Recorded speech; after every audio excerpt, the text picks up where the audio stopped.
Hi everyone, my name is Patricia William. I never thought I'd be sharing this, but maybe my story will help someone recognize the signs I missed. It all started 3 years ago. I was 28 and running my growing interior design firm when I first met Thomas. "We need something modern yet timeless for our new corporate headquarters," he said during our initial meeting. His confident smile and trust in my vision for the space were magnetic. Thomas's compliments became a regular thing. "Your eye for detail is incredible," he'd say, often lingering after project meetings. One coffee date turned into dinner, and before I knew it, we were inseparable. His mother, Catherine, was warm and welcoming from the start.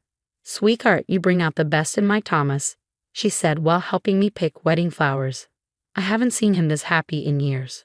Our wedding was a dream, and the first months of marriage felt perfect. Thomas showered me with thoughtful gifts and surprise weekend getaways. When I found out I was pregnant just 6 months after the wedding, his excitement seemed genuine. Catherine was over the moon. "We need the most magical nursery ever," she exclaimed, thumbing through design catalogs with me. But then, little things started to change. Thomas's work meetings stretched later and later. Odd charges appeared on our credit card statements. "The market's been crazy," he explained casually. "Just some client entertainment expenses." My best friend, Sarah, noticed first. "Patricia, isn't it strange how he's never home for dinner anymore? And what about those late-night texts?" I defended him, brushing it off.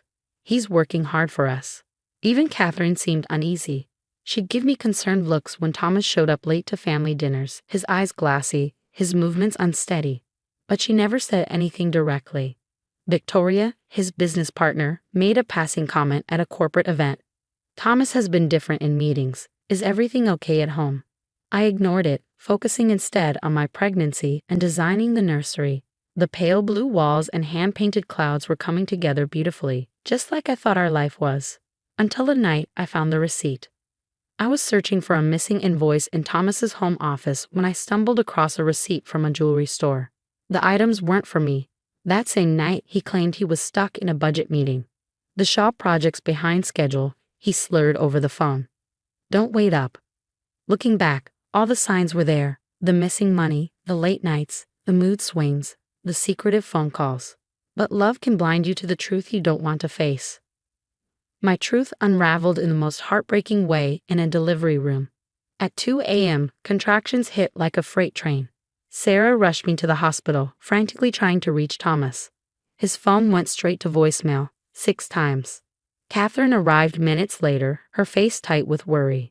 "He's not answering my calls either," she whispered, squeezing my hand as another contraction racked my body. 3 hours later, Thomas finally stumbled into the delivery room. The sharp stench of alcohol announced his arrival before he even spoke. "Why's everyone being so dramatic? It's just a baby," he slurred, barely able to stand. The nurses exchanged uneasy glances. Dr. Chen stepped in, firm but composed. "Mr. William, if you can't compose yourself." A scream tore from my throat as another contraction hit. What happened next plays in slow motion in my mind. Thomas lurched forward, his face twisted with rage. "Shut up. You're embarrassing me." His hand struck my face before anyone could stop him. The room erupted. Security guards rushed in. Catherine's scream mixed with the shouts of the medical staff. "Get him out. Now," Dr. Chen commanded, her voice like steel. "That's my son," Catherine cried, grabbing his face. "Thomas, you're high. You just hit your wife in labor. Leave, now." Thomas was dragged out, kicking and shouting. The next 2 hours were a haze of pain, tears, and sheer determination. At 7:43 a.m., Alexander James William entered the world, perfect despite the chaos that had preceded his arrival. As I recovered in the hospital, Catherine went to our house to gather some essentials. When she returned, her face was pale, and she clutched a small bag tightly. "I found these in his office," she whispered, showing me photos on her phone. Hidden compartments revealed baggies of white powder, pills, and drug paraphernalia. There's more, so much more. The truth hit me harder than Thomas's slap ever had. The missing money, the erratic behavior, the late nights, it all made terrible sense. 3 days later, Catherine and I confronted him.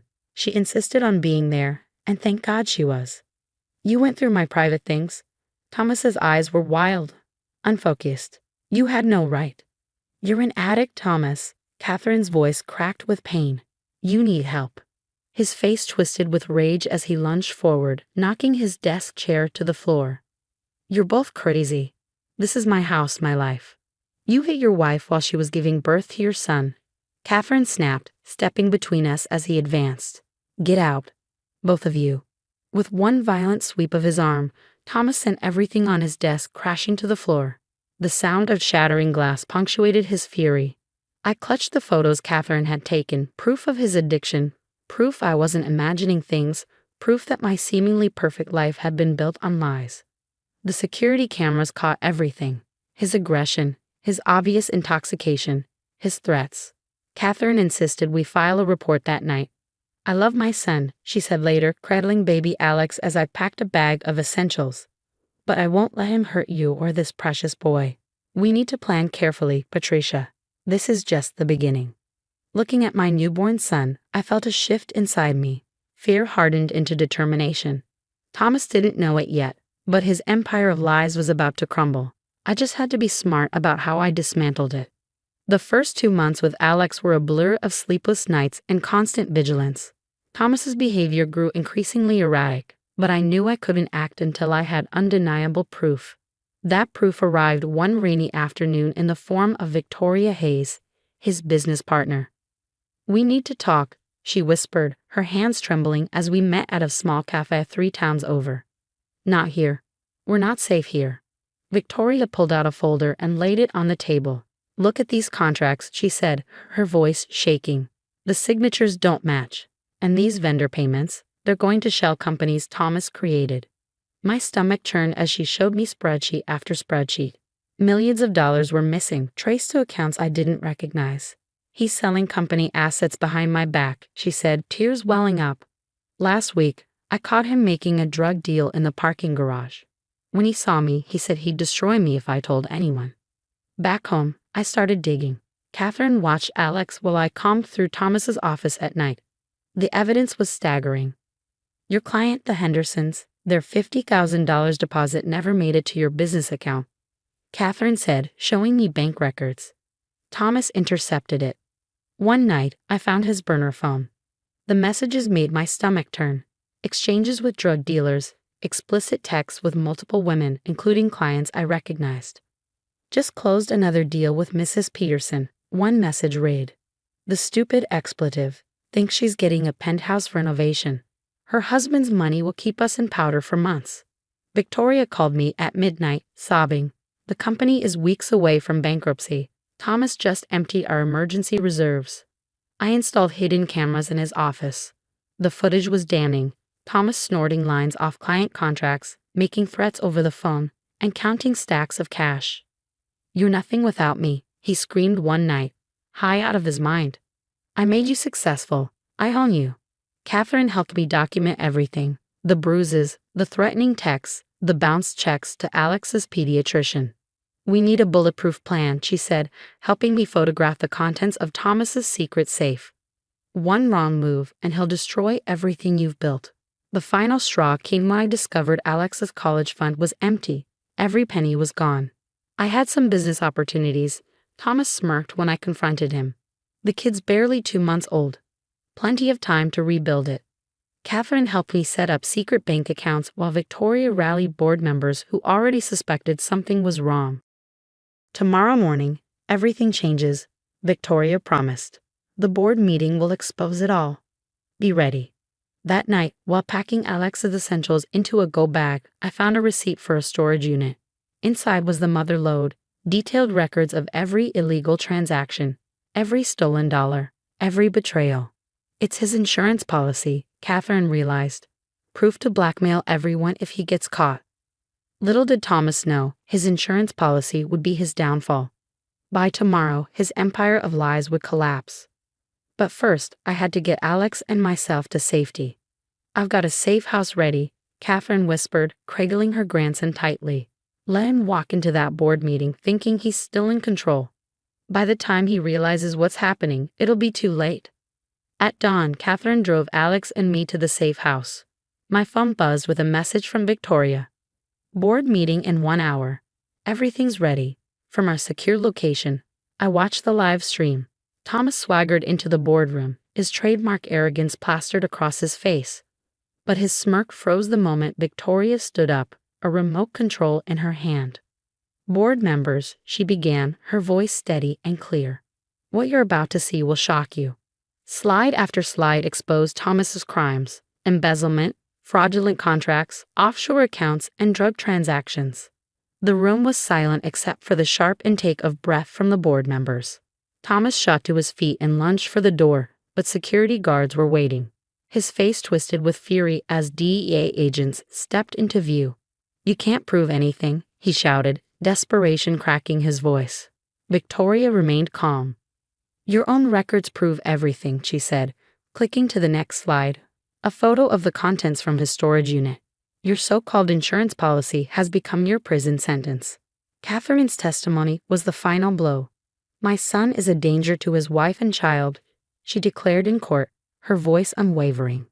"I have documented his drug abuse, his violence, and his threats. He needs to be held accountable." Thomas cycled through rehab centers like vacation homes, checking in, checking out, and relapsing every time. Each attempt at recovery was more hollow than the last. Meanwhile, my life was transforming. My design firm, Phoenix Interiors, rose from the ashes of my shattered marriage. High-profile clients who admired my strength trusted me with their projects. "Strong women support strong women" became our unofficial motto, and it resonated deeply. 3 years flew by. My studio was thriving, and Alex had grown into a joyful preschooler who loved helping me paint with his toy brushes. "Just like Mommy," he'd exclaim, giggling as Catherine snapped pictures. Her gallery of grandson photos dominated the living room, each one more cherished than the last. On Alex's third birthday, a letter arrived. It was from Thomas's lawyer, pleading for a reconciliation.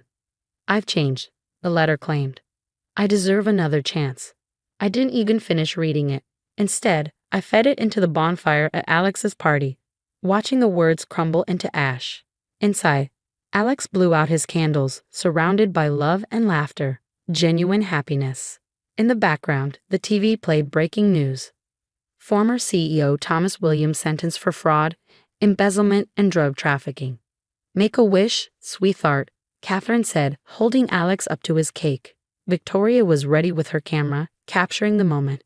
Looking around at my real family, Catherine, who had chosen truth over loyalty to her son. Victoria, who risked everything to expose corruption. And Alex, my sweet boy who would grow up knowing only honesty and strength. I realized some wishes had already come true. "Mommy, can we paint my room blue tomorrow?" Alex asked, frosting smudge across his cheek. I smiled, meeting Catherine's proud gaze. "Of course, baby, we can make it any color you want." Because we were free. Free to create a life filled with joy, integrity, and hope. Thomas's prison sentence was justice, but our happiness, that was the sweetest revenge of all. What would you have done if you discovered your spouse's addiction and betrayal at one of the most vulnerable moments of your life, during childbirth? Would you give them another chance, or would you choose to protect yourself and your child? I'd love to hear your thoughts in the comments.